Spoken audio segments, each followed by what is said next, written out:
Welcome, brave viewers, to a chilling edition of History Boost.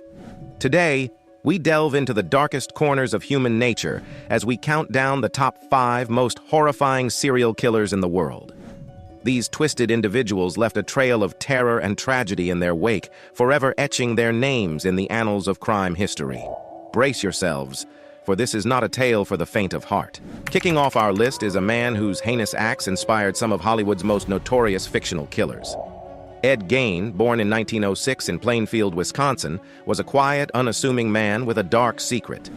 After his mother's death in 1945, Gein began robbing graves and fashioning trophies from the bodies of his victims.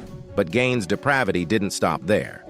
In 1957, he was arrested for the murders of 2 women, and a search of his property revealed a nightmarish scene. Investigators found human skin masks, bowls made from skulls, and furniture upholstered with human flesh. Gein's twisted crimes served as the inspiration for iconic horror characters like Norman Bates in Psycho and Buffalo Bill in The Silence of the Lambs. Next on our list is a killer whose body count is truly staggering. Pedro Lopez, born in 1948 in Colombia, is believed to have raped and murdered over 300 young girls across South America. Lopez's killing spree began in the 1970s and spanned Peru, Ecuador, and Colombia. Lopez was eventually caught in 1980 and confessed to his crimes. Shockingly, he served only 14 years in prison before being released for good behavior. Lopez's whereabouts are currently unknown, leaving many to wonder if the monster of the Andes is still stalking the shadows. In the 1970s, John Wayne Gacy terrorized Chicago, Illinois, earning the moniker the Killer Clown.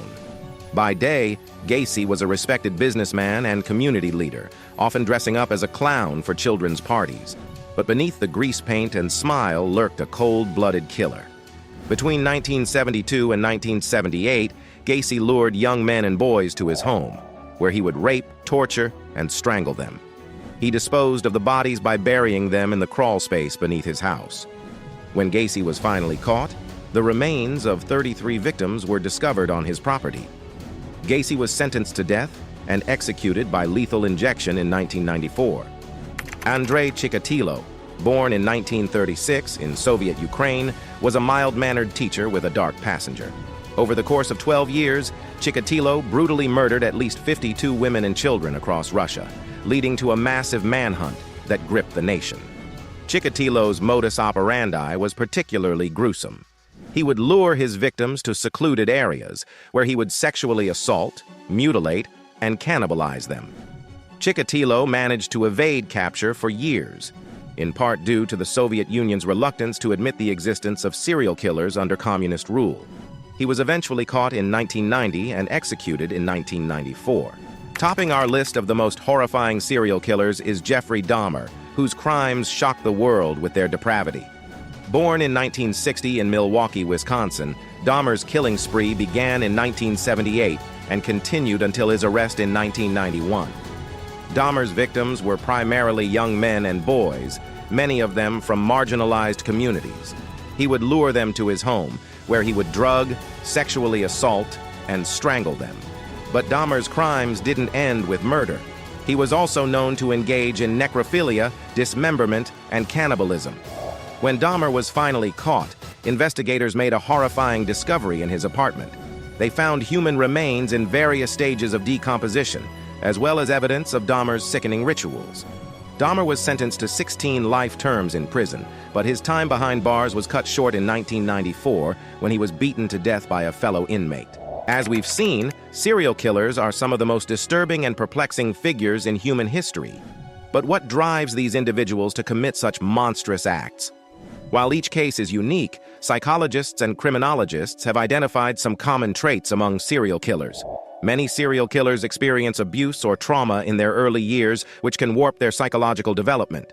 They may struggle with feelings of powerlessness or inadequacy, leading them to seek control through violence. Some may have a genetic predisposition towards aggression or lack of empathy. Serial killers also tend to be skilled manipulators, able to blend in with society and evade suspicion. They may have a charming or charismatic exterior that belies the darkness within. This ability to deceive is part of what makes them so dangerous and difficult to catch. The crimes of serial killers send shockwaves through the communities they terrorize, leaving a legacy of fear and grief. The families of their victims are left to grapple with unimaginable loss, their lives forever altered by senseless violence. But the impact of serial killers extends beyond their immediate victims. Their crimes capture the public imagination, spawning endless fascination and morbid curiosity. They become the subjects of books, films, and television shows, their names forever associated with the darkest depths of human depravity. This fascination with serial killers is a double-edged sword. On one hand, it keeps the memory of their victims alive and ensures that their stories are not forgotten. It also fuels research into the psychology of these killers, which can help prevent future crimes. On the other hand, the media's obsession with serial killers can sometimes veer into the sensational or even the celebratory. It's important to remember that at the heart of these lurid tales are real people whose lives were cut short by unthinkable evil. As we reflect on the lives and crimes of these horrifying serial killers, it's natural to feel a mix of revulsion, fear, and morbid curiosity. But beyond the sensationalism, there are important lessons to be gleaned. First and foremost, these cases underscore the importance of taking violence and abuse seriously, particularly when it comes to children. Many serial killers have histories of childhood trauma that went unaddressed, festering into something much darker. As a society, we have a responsibility to protect the vulnerable and intervene when we see signs of trouble. These cases also remind us of the human capacity for both great evil and great resilience. While the crimes of these killers are unspeakable, we must also remember the bravery and strength of those who survived, as well as the tireless efforts of the investigators who brought these monsters to justice. Thank you for joining us on this harrowing journey. If you found this exploration of the minds of serial killers fascinating, be sure to like and subscribe to History Boost for more deep dives into the most captivating and shocking chapters of human history. Until next time, stay safe and stay curious.